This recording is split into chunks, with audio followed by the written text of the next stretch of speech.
What's up, everybody? Welcome to this week's episode of the Comeback Couples podcast. I'm your host, Mark Jennison with Kendra Jennison. And we are live on that one singular mobile telephone device right there. Solid. I think over on the TikTok.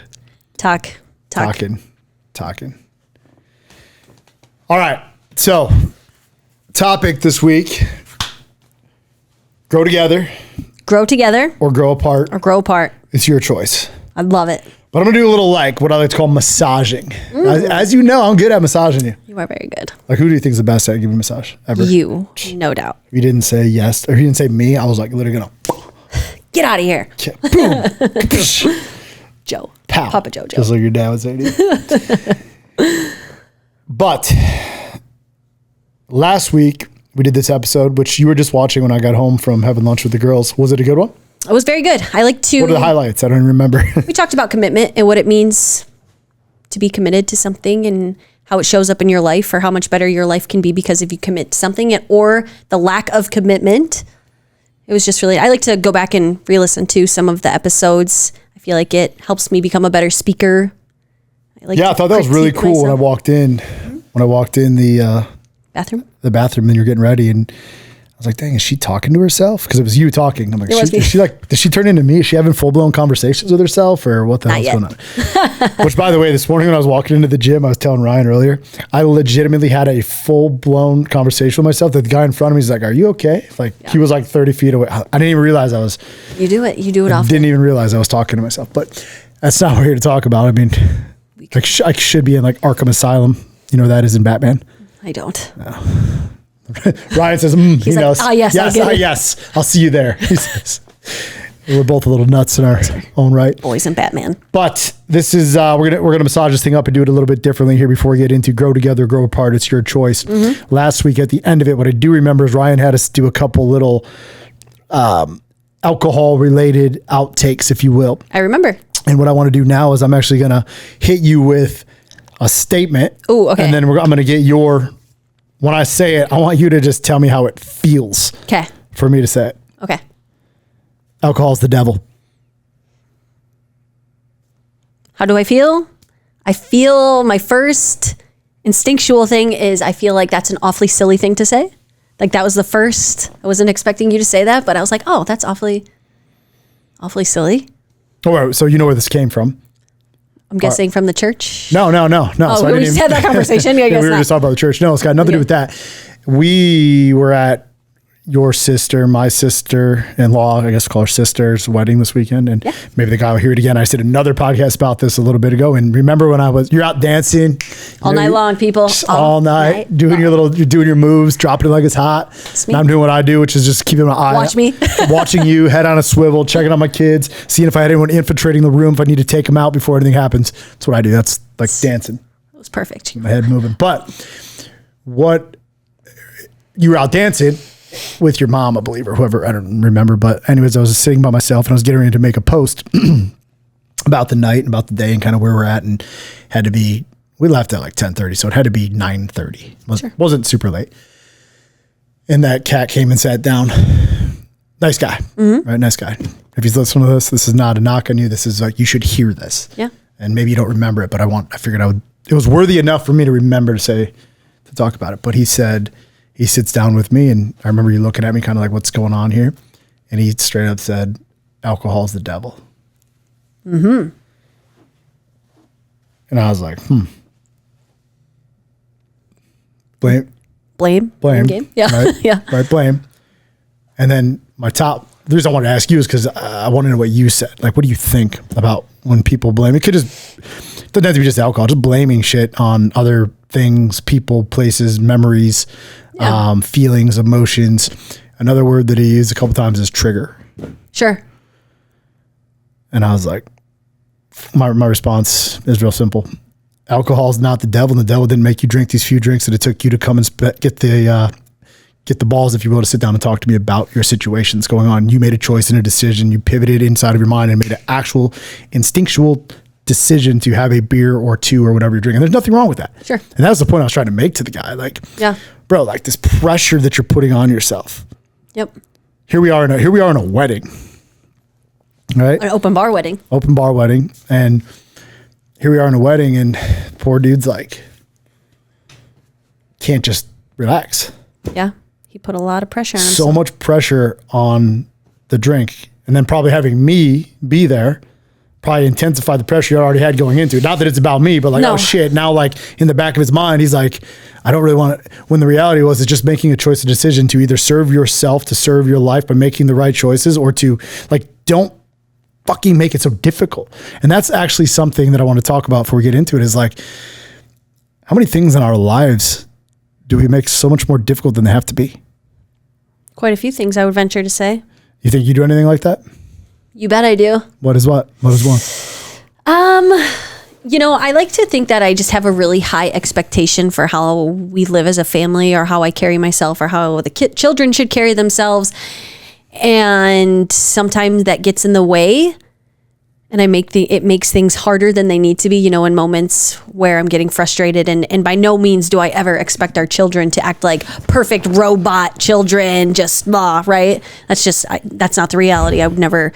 It happened at Starbucks this weekend. It did. And sometimes that expectation that I have makes things harder than they need to be, instead of just allowing them to be. What's the expectation you have for them?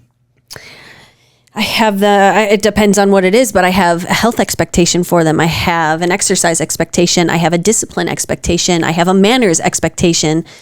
I have an outside expectation. There are certain standards that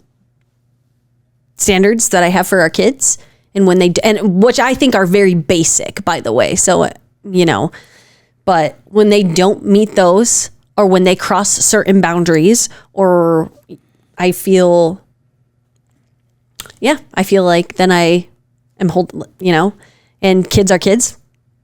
Our kids will be the first ones to tell you that, this sucks, or I don't want to do this, per any kid. But yeah. Yeah, that situation at Starbucks, when I even said that to you, I'm like, man, it feels like whenever I want to do something, these kids are just moping. Yeah. And I'm like, and maybe it was just the accumulation of me just finally just trying to take a break. And this is no diss like on how we raise our kids, because our reality is different than how we grew up. But our children, and I love them with everything, obviously, it goes without saying, but if it's not about our kids, they're really not interested in doing it. That was actually the eye opener I had. Yeah. And so you and I are like, they were moping because they couldn't get Starbucks because you said no. I said no. Well, right? Yeah, exactly. You said no, even though they had just been at a wedding eating junk and candy and kitty cocktails all night long. Yeah. And you said no, but you and I actually took some time for ourselves to be able to do something before we took them shopping, because they weren't getting to go shopping fast enough. Yeah. They looked like fucking mopes. It was pitiful. But rolling it back into that conversation, would I change that about us? Absolutely not. Absolutely not. Wouldn't change the expectations that I have for them. At the same time, since we're going to talk about growing together, growing apart, this is what we're doing. It's actually a great segue into the conversation. Sure. Is that like we're growing and we're learning what it's like to parent kids with high expectations of them and of ourselves. And sometimes I think that especially as I progress, right? Like Definitely. This past couple of weeks, there's been a massive shift in me, right? So you're like, okay, dad's climbing again, and my husband's climbing again. Grab your fucking, like, okay, we're going to another level, right? So we don't even ever stop. This is just hit me right now. We never even stop to see or think what it feels like for them to rise up, because they don't really get a say in it. Yeah. I did, and before this touches on that topic, I had a conversation with Jade, who seems to be the one that gives a little bit more pushback with some of our high expectations, or higher expectations. And I just remember she's our child that needs very deliberate explanation of things. She's very logical. She's very smart. She's very witty. And where Bailey and Phoenix, I could just tell them something and they'd be like, okay, this is what mom said, I have to do it. But Jade, she wants reasoning. She just needs that. And so I know this of her, and I had this conversation with her. And this was about the reading and the journaling. Our kids are expected to read at least 20 minutes every night and to journal every night. And Jade at first had like this great pushback. She was so like, why do I have to do this? What does this even mean? It doesn't even help me. I'm not even feeling different. She was telling me how she felt. And I just laid out very matter-of-factly, this is why we do what we do. And in this moment, in this conversation, she said, sometimes I just feel like you and Dad want me to do so much. She's like, right now I'm just getting used to journaling and reading. And now you expect me that I have to go do this now. She's like, I just feel like it's always so much. It's always so much. And I felt so bad in that moment because I was like, damn. Okay, she's 11-year-old little girl. I understand where she's coming from because I felt it. And I really felt her emotion behind. She was like, felt like she was crumbling. Like, is my expectation just too much for her? Because not everybody handles things how you and I handle things, or how, that's just a fact of life. And I looked at her and I said, I know it can be a lot. I know it feels like we expect a lot of you. I said, but I know you can do it. I said, you see how some of your friends live. You see how some of those families live. And I said, that's fine. That's great. I said, but this is how we are. This is how we're going to do it. I said, I'm raising you the best. Me and Dad are raising you the best way that we know how. I said, and as far as I'm concerned, I can tell that you pretty much like your life, Jade. And so when I just sat and I explained and I talked to her that we want to be elite humans, and this is what elite humans do as far as Dad and I are concerned. This is what we know. This is what we're teaching you. We want you to have this. I wish I would have had this at 11. And I know it feels like we expect a lot, but I know you can do it. And now she's the first one that'll come downstairs and be like, got my reading, got my journaling done, got this done, got this done. And I'm like, all right, there you go, baby girl. You're crushing it right now. Yeah. But never once. But the grow together, grow apart. Or I forget, is that what you said? Yeah, either grow together or grow apart. It's your choice. And what's so amazing for our kids is, I guess I think it's amazing. They might have choice words, but they don't get the choice. And I want to say there was one time, and I don't even know if you remember, but this is so prevalent in this conversation. We took my mom to Salem. Remember, it was me, you, my mother, my sister, and Kevin. Yeah, it was during COVID. This was during COVID, right? Okay, yeah, it was. I forgot about that. And this is how many years ago? Was that 4 or 5 years ago? Well, 2020, so. Okay, 4 years ago now, almost. I'm still learning. I'm still growing personally as an individual. There's so many things that I had yet to discover about myself through self-development, self-exploration, spirituality, what it even meant to be an elite wife for I Am a Comeback, for myself, for you, right? Yeah, you were I wouldn't say you're brand new, but you were like, I was new. You were like 2 years into it. The first year we were just kind of figuring out, you were just trying to figure out, like, is this for me? Yes, is this for me? And this is a very aha moment in our relationship, and I hope you remember this when I talk to you about it. Is it when that guy yelled at us because we didn't have masks on? No, fuck that guy. Okay. Anyways. And I can't even believe I'm going to say it. It's so embarrassing. Because this is the Kendra that I'm going to be talking about 3 years ago is not even the Kendra that it is now. But it's so prevalent to the story. My sister and I were excited. I had never been in a dispensary, like a marijuana dispensary. And it's open. It's like legal in Boston because we're from Wisconsin. It's not legal. And my sister and I were like, oh, cool. We're going to go into this dispensary. We're going to get a joint and we're going to smoke it. And we're going to do this in Boston because it's legal, like crazy. It was just a so dumb, juvenile, crazy thing that I was like, let's do it. And we went to dinner and then we went back to our Airbnb where we were staying and you pulled me aside. And you were so upset, like internally, I could just feel your energy. And you pulled me aside in the most loving, nurturing manner. And you said to me, now this is not verbatim, but you said to me, listen, I'm never going to tell you what you can and cannot do. But this is the life that I'm building, X, Y, and Z. This is what I expect of myself, X, Y, and Z. This is what I expect of you as my wife. And you are a representation of us, of our family, of I Am a Comeback, blah, blah, blah. And you said to me, you can choose to do this because I'm never going to tell you what to do. But I'm going to let you know right now that if this is how you want to live, then you're not the wife for me. Like, I don't want to tell you what to do, but if that's what you want to do, go do it. But if you cannot uphold yourself to a higher standard, to higher expectations, to a higher way of living, and you told me, you're like, I will show you how to get there. I will never leave you behind. I will do whatever it takes to help you get there. There was a certain time talking about at that part where it wasn't just that. There was a couple experiences we went on. It was even camping one time, and the couple times that you drank. Yes. And you were being sucked into a person I know you're not. Yes. And it was very, I don't know the right word for it because, and I just wasn't as confident in who I am as I am now. You know, I still had the influences of my family and how I grew up. And then I had the influences of you. And somewhere in the middle, I was trying to figure out how it all fit together, how I fit together, right? Anyways, going back to that conversation. And in that moment, you talked to me and I looked at you and I remember I said to you, wow, you are so right.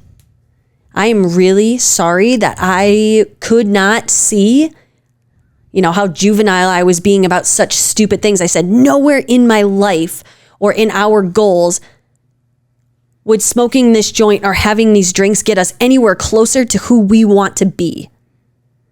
And so that brings us back to the conversation of this topic, grow together or grow apart. I was left with the decision to either grow with you, to finally choose and be decisive about what is actually important to us in our life and what is going to help us grow as individuals, as a family, as a couple.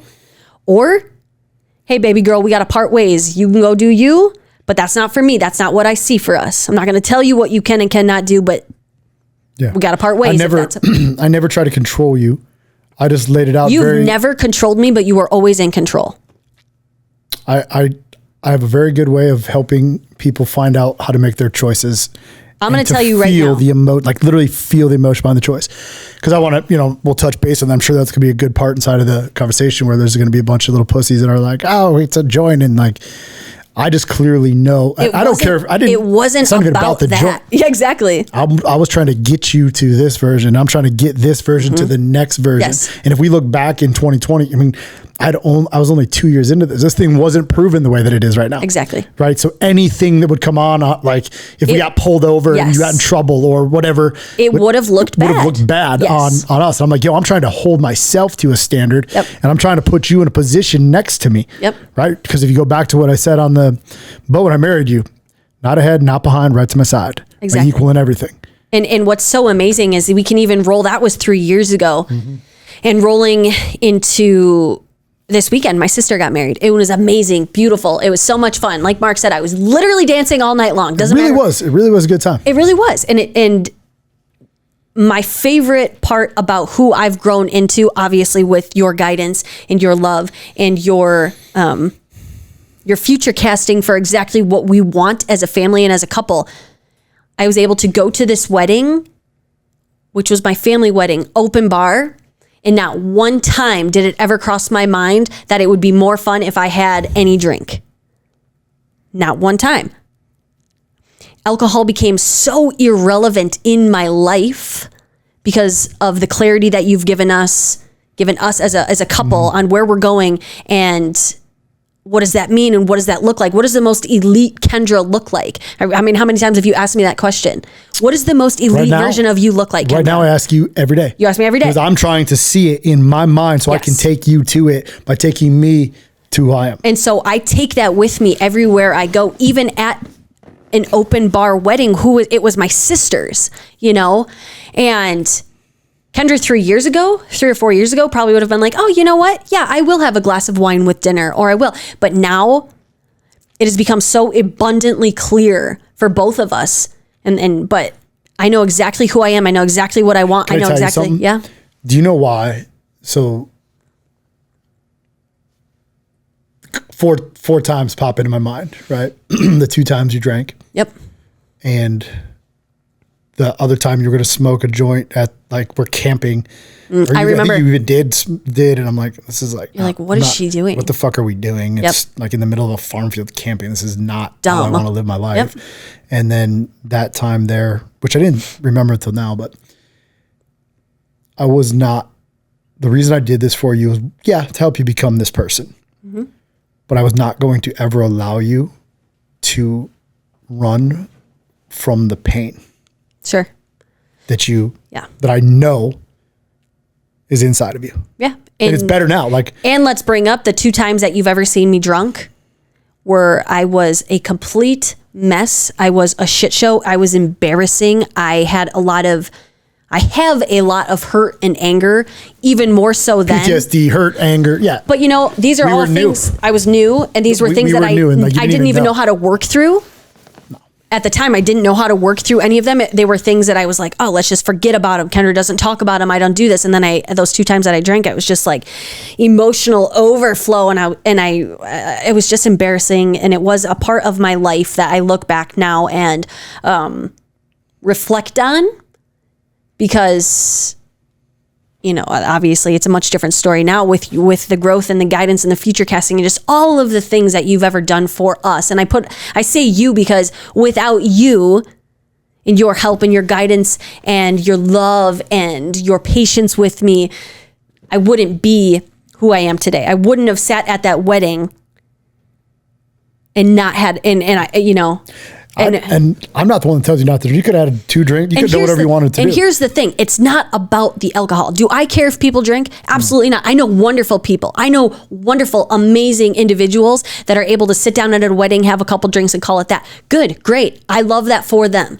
But for me and in my life, I was able to sit and I was able to question everything, really question my relationship with alcohol as a whole. And I just got to a spot in my life where I was like, it does nothing for me. You told me everything I needed to know about the way you felt without me asking questions by telling me how you experienced the loss of your brother. Sure. Therefore, I could never let you go down this hole that you were sucked into. Then when you met me, you were grieving. Yes. And I pulled you up. You did. Right? Like with relatively quickly, also there's excitement. There was a new man in your life, me, right? There's a new son, a new man in my life who didn't drink and who was so certain about what it meant to somebody who obviously worked through immense amount of pain, Because I think you told me you were drinking like a bottle of wine a day, and it wasn't even I wouldn't even be affected because you were so depressed. I was so depressed. I was so angry. I was so sad. I was just so unsure of who I was. Angry at God, unsure of yourself, miss your brother, hate the world. Missing my dad after that. That wasn't even there yet. This is packaged up in this beautiful little small 120-pound smile. Mm-hmm. Yeah. Was this deep, deep, deep, dark hurt that I've known's been there. Mm-hmm. Yet, and it's interesting you brought up patience because I was stacking this morning on patience with you. After we were on the way to school today, and Phoenix brought up the fact that you signed him up for the thing at Lakeland. And it meant so much to him. And he's seen, it makes me kind of tear up. He hears you when you say, you said God's plan a couple days ago. I didn't know that. Yeah. It means something to him because that kid loves God. I know he does. Loves God. And so when you said that, and then little notes you've been writing, little things you've been doing, but when you laid out the fact for him that you opened up this experience of yourself, it changed. What am I trying to say here? It made me recognize the amount of work that I've done to build a place of peace, a sanctuary. Yes. Of space for you. I am not a patient person. You are not a patient person. Like, I'm calm right now. I'm calm with you, but you give me this peace, and I built this thing. So I was literally stacking, talking to God, and I'm like, holy shit, man! Like, where do these patients even come from? Because I don't possess them in any other thing. No, you don't. Except for when it's with you, and allowing, like, if it's one of my men, even like someone that's listening to this thing, I expect you to stop being a fucking pussy. Yep. Quickly. Rise up. Rise up. You're the man. I expect certain things like this in you, but it's been interesting because in your pain, God has told me when I paced it, I walked that field, just miles that you don't even know about. Be patient with her. Be patient with her. There's something. She has something. There's something she's going to see. I don't know. And I think you're slowly seeing, maybe you've seen, I don't know, but I just thought it was interesting how all this is coming to place. And I think that's the perfect, once again, the perfect pictation of you always, as the man, as the leader of our family, always being 10, 20 steps ahead.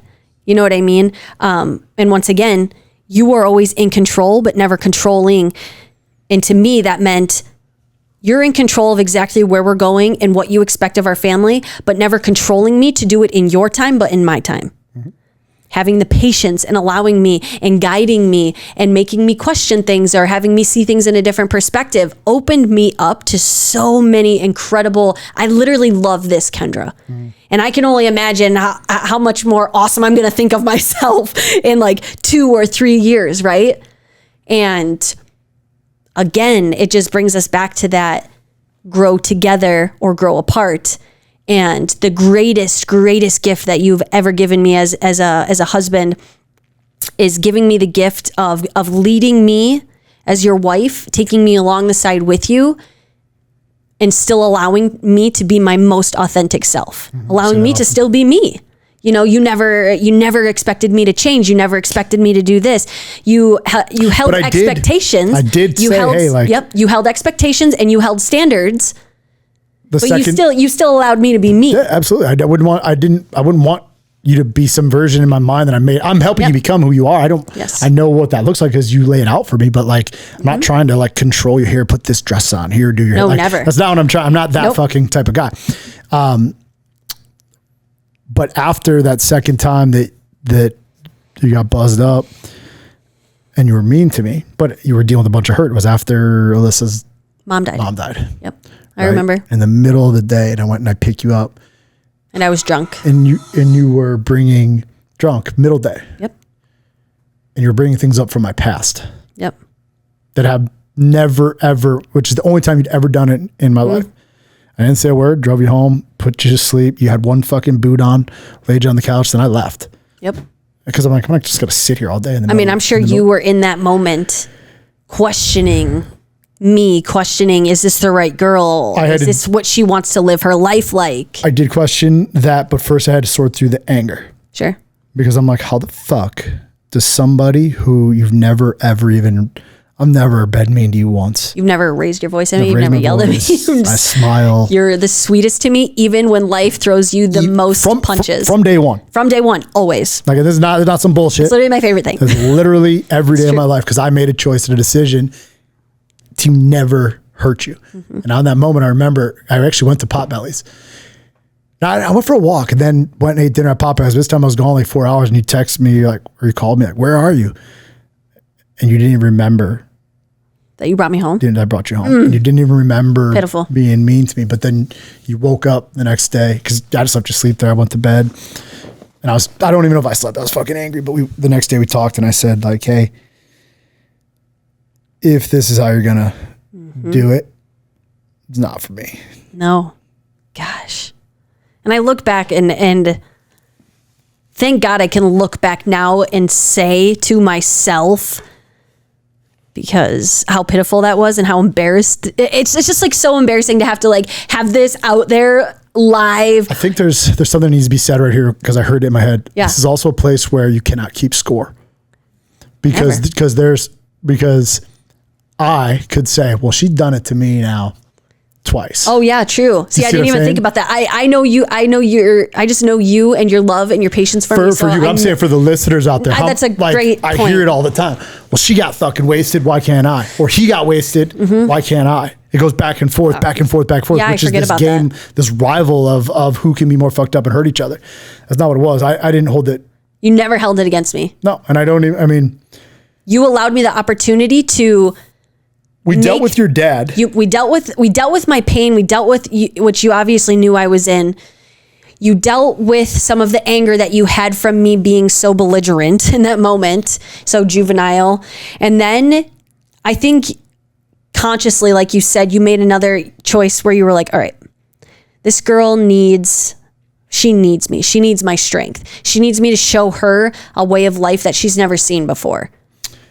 An outlet where she can work through the anger and work through the pain and work through the PTSD and work through all these things that she clearly hasn't worked out. Anyways, in that moment, you made that choice. And in another moment, once I saw you helping and growing me and I'm coming to light in all of these healthy, beneficial ways of, oh my gosh, this is what my life can be like. Oh my gosh, alcohol is irrelevant now. Oh my gosh, no, I don't need to smoke a joint in Boston, Massachusetts. Oh my goodness, this is who I am now.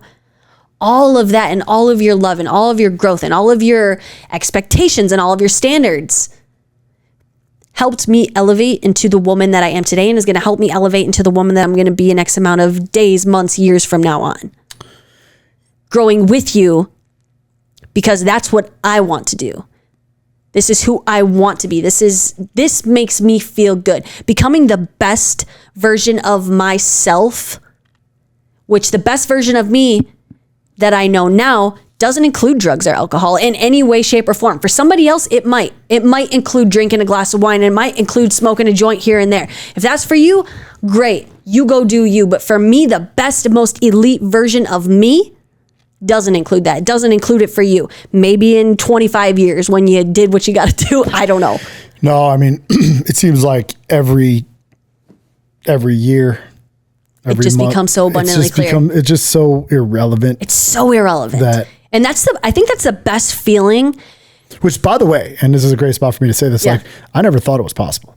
Never thought it was possible. Like, I literally believed that everything in life had to do with alcohol. I mean, there was a time in my life when I thought that every person in the world got so fucked up like I did.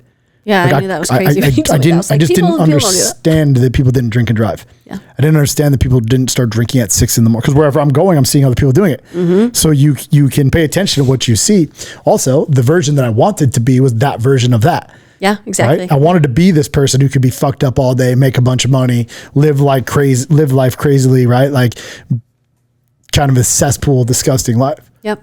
So to sit where I sit now, I'm looking at like what's possible as a high value, high performing man in a high value, high performance relationship. Mm-hmm. I could never, ever, I just don't want to go back. I often wonder, like, what is a 60-year-old version of Mark look like? I'm going to be shredded. You're going to be so shredded. I'm going to be fit. I'm going to be shredded. Whether I drink or don't drink is irrelevant. I'm going to be on a beach. I'm going to surf. I'm going to, if I can eat burrito, like the vision for me, I'm going to get the money thing over with so I can truly live life. I'm going to pay the price today so I can pay any price in the future. I love it. Anywhere, anytime, with you, for me, for my kids. I want to go back to that real quick for a second. You know, like with those kids saying they don't really have a choice, they do have a choice. They do have a choice. And actually, you've said that to our kids, where I'm kind of like that. You guys don't have a choice. You're going to do it. And that's just because in my own frustrations. Bailey's not eating snacks right now. Why? Because she chose not to eat her dinner. She made a choice. Yep, she did. How did I lay it out? You said you can make the choice. You can have a choice. Yep, and she chose. She chose, no, I don't want to eat dinner. Okay, well, great. You don't get snacks. Don't eat and actually, that's my favorite thing that you do for our kids is you let them know very clearly, hey, listen, you don't have to do what I say. I think you've literally said to the kids, you can tell me to fuck off and I don't want to do it. Great. That's your choice. But also know that your choices may or may not have consequences. Your choices come with repercussions. It doesn't mean you're going to get what you want the way you think you want it. So this is a great podcast. Yeah. I was not expecting it to go that way, but I had that in my head as soon as you had said grow together or grow apart. And I had that epiphany moment back 3-4 years ago now, and I thought that was perfect. Yeah. And I'm grateful for the growth and grateful for your patience and your love and your gracefulness with me. I just love you so much. I love you too. And literally as I'm sitting here thinking, going through my mind, I'm like, it's the only thing I slow down in life for is you. I can't even slow down for the kids because they're so busy. We literally. Like I literally just was at lunch with Jade and Bailey. You got to get this done, do some more videos. We got to get home to get Phoenix and Jade to fucking Bailey to cheer, Phoenix to basketball, Bailey to cheer, Jaylee and Bailey to basketball. Like it never. A lot of parents share that taxi driver. Yeah, 5-star Uber dad. Yeah, that doesn't get any tips. You can give me a tip. Oh, I will. All right. That's it for today's episode of the Comeback Couples Podcast. We'll see y'all next week. Thank you. Peace.